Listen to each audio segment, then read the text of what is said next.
Sevgili dostlar, merhaba.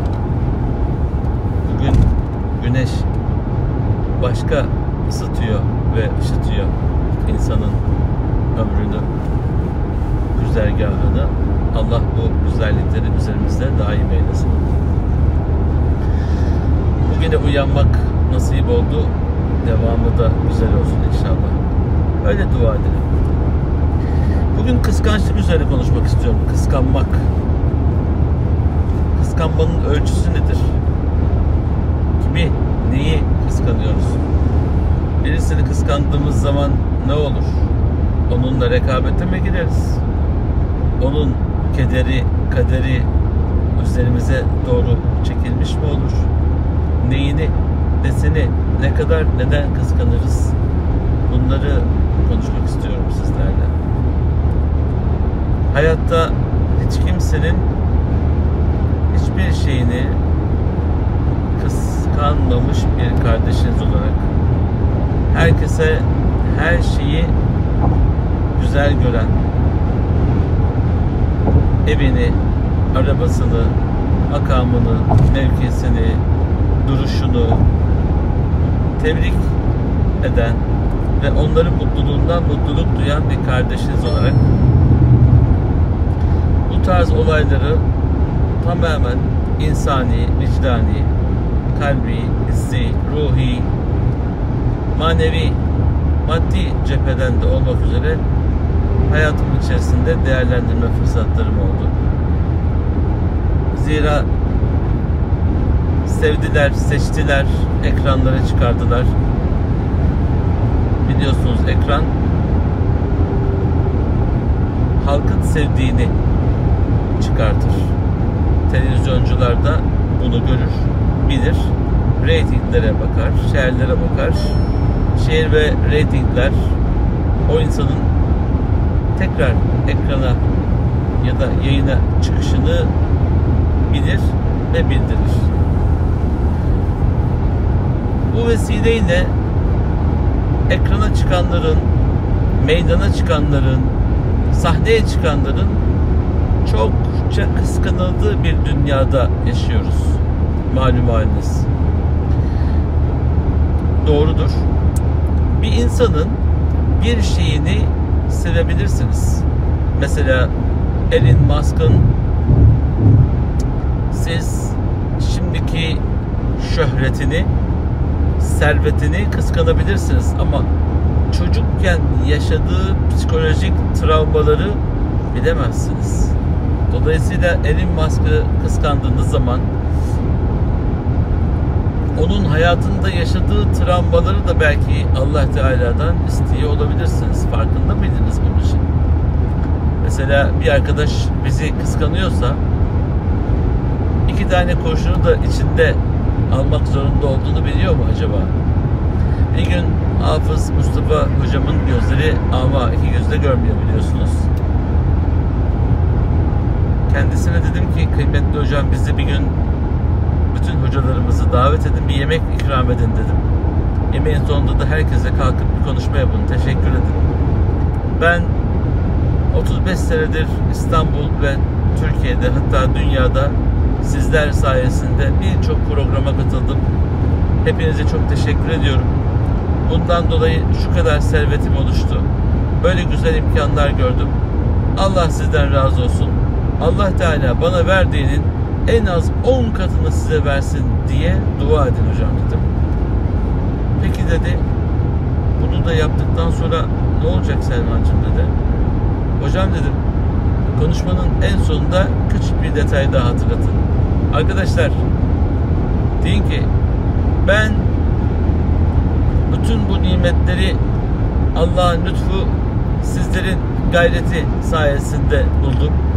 Benim koluma girdiniz, programları götürdünüz. Allah razı olsun.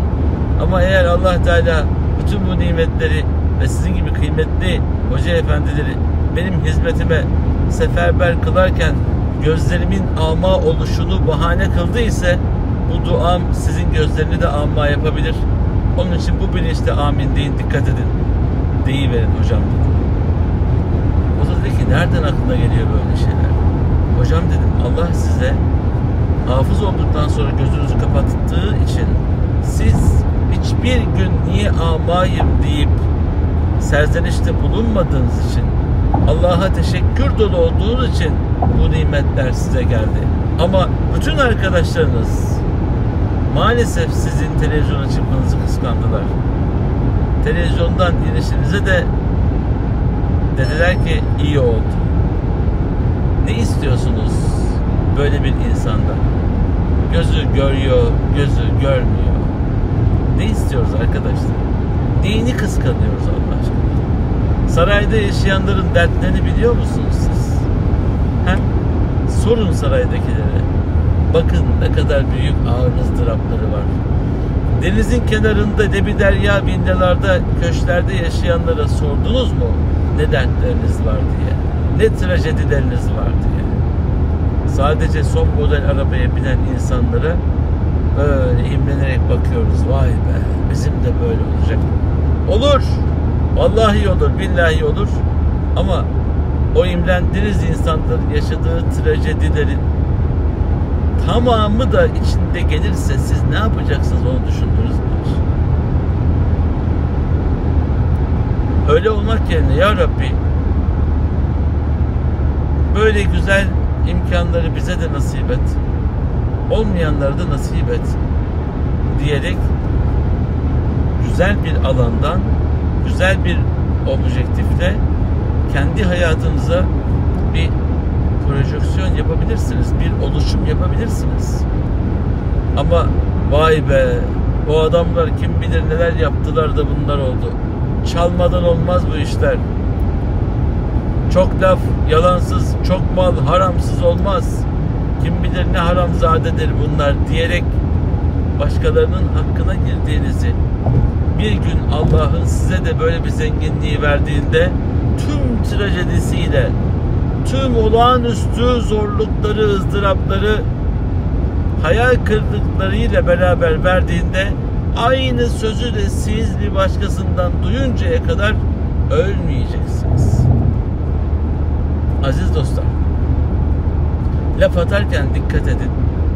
Dikkat edelim. Boşuna bunlar onun başına gelmiyordur dediğiniz şeylerin aynısı size ve ailenize gelmeden bu dünyadan gitmezsiniz. Çok gördük iftira atanların başına aynı iftira ve daha ağırlarının geldiğini. Sokağa çıkamadılar. İnsan içine çıkamadılar. İntiharın her bir noktasını yaşadılar. Dünyada kırmızı bültenle arananlar mı dersiniz? Türkiye'de dağlarda kaçak yaşayanlar mı dersiniz?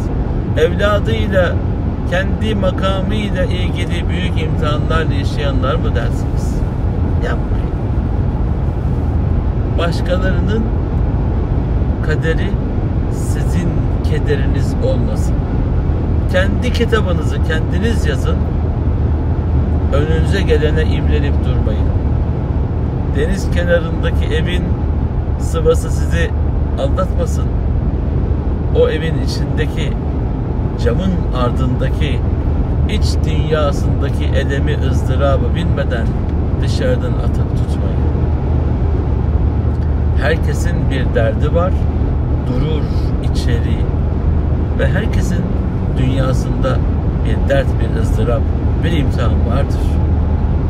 Kimin ne kadar olduğunu kimse bilemez. Yapmayın. Yapmayalım.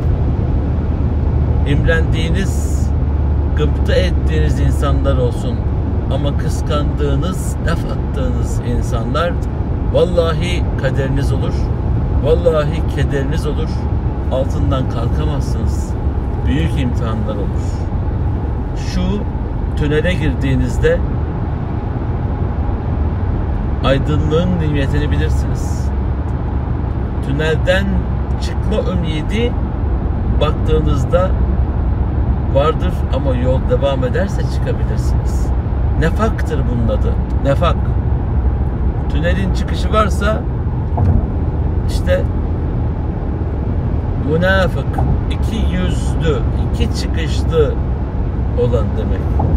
Dolayısıyla bu tünellere girip ızdırapsız bir şekilde çıkmak, bir aydınlıktan başka bir aydınlığa çıkmak istiyorsanız, arada size iftira atsalar da zihniniz aydınlıksa çıkacağınız yer yine aydınlık olacaktır. Bir de bu tünele girip tünelin içinden çıkamayanlar, girdaba girip girdabın içinde dönüp duranlar, kendi içinde devinip duranlar, hem dövünüyor hem deviniyor. Övünmeyi bilmeyenler dövünerek hayatlarına devam ederler. Ne kendileriyle övünebilirler ne de başkaları kendileri için övünebilir. İçi pislik dolu, içi kıskançlık, haset dolu insanlar tünellerinden, karanlıklarından dışarı çıkamazlar. Şu güneşin güzelliğini şikayet edenler güneşin ışıtmasından ve ısıtmasından asla lezzet bulamazlar. Allah bu güzellikleri içimizde taşımayı nasip eylesin. İnsanın içi aydınlıksa, gönlü aydınlıksa, yolu da, günü de, ömrü de aydınlık olur. İçi karanlıksa, aydınlık dışarısında bile karanlıkları yaşar. Ve karanlık duygularını evlendiği insana, yetmez doğan çocuklarına, yetmez tüm akrabasına ömür boyu şikayette gelir, gezer, geçer ve gider. Unutmayın, şikayet ettiğimiz her şey Allah'ı şikayet etmektir. Çünkü bütün bu nizamı, bütün bu intizamı, ihtişamı, muhteşemliği veren Allah'tır. Öyle oldu, şöyle oldu, böyle yaptı, öyle dediler. Senin hiçbir suçun yok. Hiçbir kusurun yok. Hiçbir hatan yok. Seninle ızdıraptayken senden sonrakiyle mutlu olan insan acaba senin yüzünden mutsuzdu, bunu biliyor muydun? Senin iş yerinde çalışırken ağlayan başkasının iş yerinde gülüyorsa ve bu aynı insansa senin burada sorumluluğun var. Ben bir şey yapmıyorum. Yaydığın enerji kötü. Yaydığın enerji pis. Yüzün gülüyor ama için fesat. Yüzün gülerken için de tertemiz olacak ki karşındaki insan senin ortaya yaydığın enerjiden sinerjiyi bulacak. Orada olmaktan büyük gurur duyuyorum. Yüzünüzü görmese bile sizin çalışanlarınıza inandığınız ve onlara yaydığınız enerji onları mutlu kılacak. Kim bırakır sizi o zaman be? Kimse bırakmaz. Başkalarının kaderine hak etmediğiniz duygularla bakıp onların hayatlarından bir şeyi alabilmek değil, çalabilmek adına yaptığınız her türlü bakış, her türlü atış sizin kendi kederiniz olmaktan başka bir şey olamaz. Çok gördük. Allah sizi kahretmek için o kahrederek baktığınız, haset ettiğiniz insanlara daha da vermeye devam ediyor. Ve edecektir de. Başka bir zalimsiniz o boyuttan.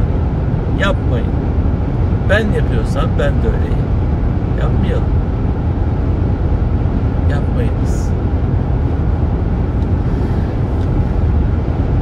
Şu güzel günün kıymetini bilelim. Bugüne uyanmanın kudretini, keyfiyetini, memnuniyetini bilelim. Bugünkü araba sohbeti de böyle oldu. Allah ders çıkarmayı, hayatımızda uygulayabilmeyi, gelecek nesillere en güzel şekilde aktarabilmeyi nasip eylesin. Herkesin ve her şeyin sahibi Yüce Rahman'a emanet olun. Allah'a emanet olun.